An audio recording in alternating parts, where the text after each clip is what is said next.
जिंदगी हसीन है इससे प्यार करो, अभी है रात तो सुबह का इंतजार करो, वो पल भी आएगा जिसकी ख्वाहिश है आपको, रब पे रखो भरोसा और वक्त वक्त पे एतबार रखो। नमस्कार दोस्तों, स्वागत है आपका आज के इस वीडियो में। दोस्तों आज हम लोग फिजिक्स के कुछ महत्वपूर्ण क्वेश्चंस को देखने वाले हैं। मैंने सारे क्वेश्चंस एग्जाम रिलेवेंट लिए हुए हैं, तो इसलिए वीडियो में अंत तक बने रहिएगा। चलिए आज का वीडियो शुरू करते हैं। पहला क्वेश्चन है, वर्षा की बूंदों का आकार गोलाकार किसके कारण होता है? प्रत्यास्थता के कारण, गुरुत्वाकर्षण के कारण या पृष्ठ तनाव के कारण? तो वर्षा की जो बूंदें होती है उनका आकार पृष्ठ तनाव के कारण गोलाकार हो जाता है, पृष्ठ तनाव के कारण। याद रखिएगा दोस्तों। 1 HP में होते हैं, यानी कि इस HP का मतलब क्या होता है? Horse power. इस HP का मतलब होता है हॉर्स पावर, यानी कि अश्व शक्ति। और यह वाहनों के इंजन की क्षमता मापने की इकाई है। इससे वाहनों की इंजन की क्षमता का मालूम होता है HP से। और आपको बताना है 1 HP में कितना होता है, तो 746 वाट। 1 हॉर्स पावर 746 वाट के बराबर होता है। बिजली के बल्ब का फिलामेंट किस तत्व का बना होता है? बल्ब में जो फिलामेंट लगाया जाता है वो किस तत्व का बना होता है? तो टंगस्टन का। टंगस्टन का फिलामेंट बनता है। और याद रखिएगा, इस टंगस्टन का जो गलनांक होता है वो बहुत ही ज़्यादा होता है, लगभग 1600 डिग्री सेल्सियस। 1600 डिग्री सेल्सियस से भी अधिक इसका गलनांक होता है, इसलिए इसको बल्ब में उपयोग किया जाता है ताकि यह जल्दी गले नहीं। डीजल इंजन का आविष्कार किसने किया था? तो डीजल इंजन का आविष्कार रुडोल्फ ने किया था। किसी तारे के रंग से पता चलता है उसके आकार का, भार का, ताप का या दूरी का? आपको बताना है किसी तारे का जो रंग होता है उससे क्या मालूम चलता है? तो किसी तारे के रंग से उसके ताप का, अर्थात कि टेम्परेचर का उसका मालूम पड़ता है। अगर किसी तारे का रंग से पूछा जाए तो ताप का मालूम होता है। दूरबीन का आविष्कार किसने किया था? तो दूरबीन का आविष्कार गैलीलियो साहब ने किया था। हरी पत्तियों का पौधा लाल रोशनी में रखने पर कैसा दिखाई देगा? तो काला दिखाई देगा। याद रखिए दोस्तों, अगर आपसे कलर कॉम्बिनेशन का कोई भी क्वेश्चन पूछा जाए तो वहाँ पे ज़्यादातर आंसर काला ही होता है। इसमें भी पूछा जा रहा है हरी पत्तियों का और उस पर लाल रोशनी में रखना है, तो आंसर होगा काला। डाईऑप्टर किसकी इकाई है? डाईऑप्टर लेंस की क्षमता की, लेंस की फोकस दूरी की, प्रकाश की तीव्रता की या ध्वनि की तीव्रता की? तो डाईऑप्टर जो है वो लेंस की क्षमता की इकाई होती है। लेंस की क्षमता को डाईऑप्टर में मापा जाता है।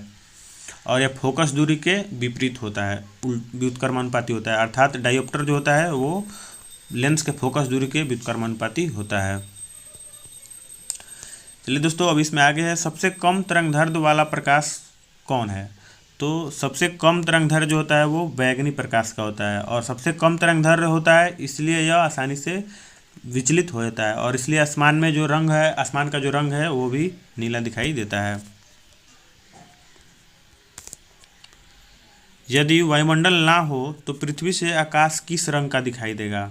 यदि हमारे पृथ्वी पर वायुमंडल ही नहीं होगा तो आकाश किस कलर का दिखाई देगा? काला, नीला, नारंगी या लाल? तो अगर पृथ्वी पर वायुमंडल नहीं होगा तो आकाश जो है वो काला दिखाई देगा, कुछ इस तरह का दिखाई देगा दोस्तों, एकदम काला दिखाई देगा अगर वायुमंडल पृथ्वी पर मौजूद नहीं होगा तब। जब श्वेत प्रकाश प्रिज्म से होकर गुजरता है तो सबसे अधिक विचलन कौन सा रंग होता है? जब श्वेत प्रकाश प्रिज्म से होकर गुजरती है तो सबसे अधिक विचलन बैगनी रंग का होता है। सूर्योदय और सूर्यास्त के समय वायुमंडल में लाल रंग किस कारण से दिखाई देता है? या यूं कहें तो सूर्योदय और सूर्यास्त के समय जो रेड कलर दिखाई देता है कुछ इस टाइप का, वो किसके कारण होता है? तो प्रकाश का प्रकीर्णन, प्रकाश का अपवर्तन, प्रकाश का प्रवर्तन या प्रकाश का प्रकीर्णन किसके कारण होता है दोस्तों? तो प्रकाश का प्रकीर्णन के कारण सूर्योदय और सूर्यास्त के समय कुछ इस तरह का आसमान दिखाई देता है, प्रकाश का प्रकीर्णन। याद रखिएगा। मृग मारीचिका बनाने वाली घटना को क्या कहते हैं? मृग मारीचिका बनाने वाली घटना को क्या कहते हैं? व्यतिकरण, विवर्तन, ध्रुवीकरण या पूर्ण आंतरिक परावर्तन?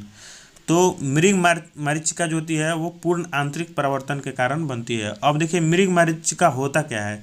तो दोस्तों, जब आप रेगिस्तान में या कभी गर्मी के दिनों में कभी हाईवे पर जब आप गाड़ी चलाते हैं या पैदल चलते हैं तो आपको कुछ सुदूर पानी होने का भ्रम पैदा होता है।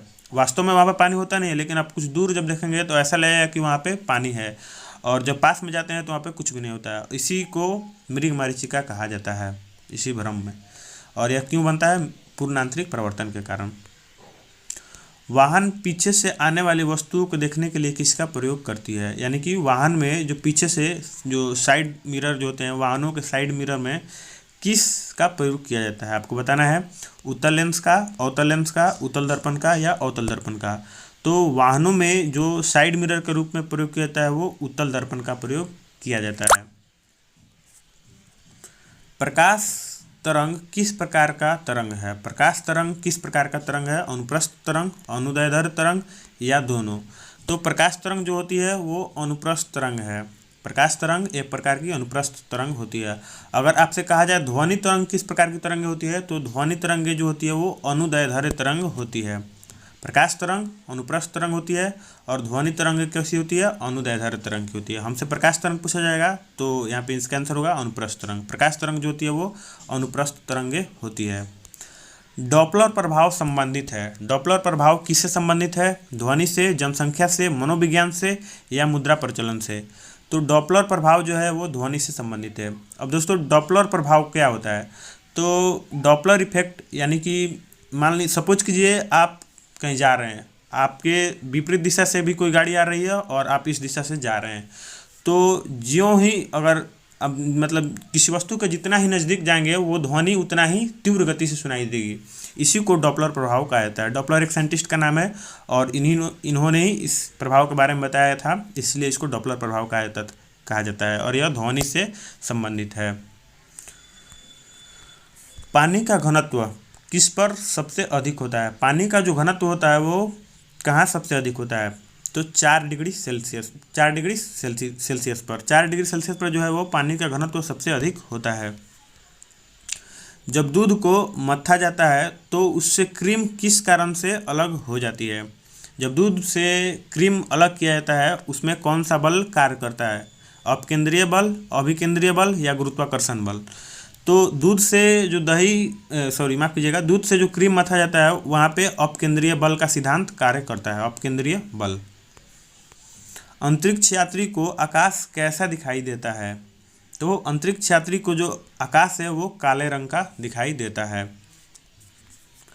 रॉकेट का सिद्धांत कार्य करता है। रॉकेट किस सिद्धांत पर कार्य करता है? आपको बताना है न्यूटन के तीसरे गति के नियम से, न्यूटन के प्रथम नियम से, न्यूटन के द्वितीय नियम से या आर्किमिडीज के सिद्धांत से। तो रॉकेट जो है न्यूटन के गति का तीसरा नियम, रॉकेट का सिद्धांत न्यूटन के गति का तीसरे नियम पर कार्य करता है। अब यह तीसरा नियम क्या होता है? तो इसी को क्रिया प्रतिक्रिया का नियम भी कहा जाता है।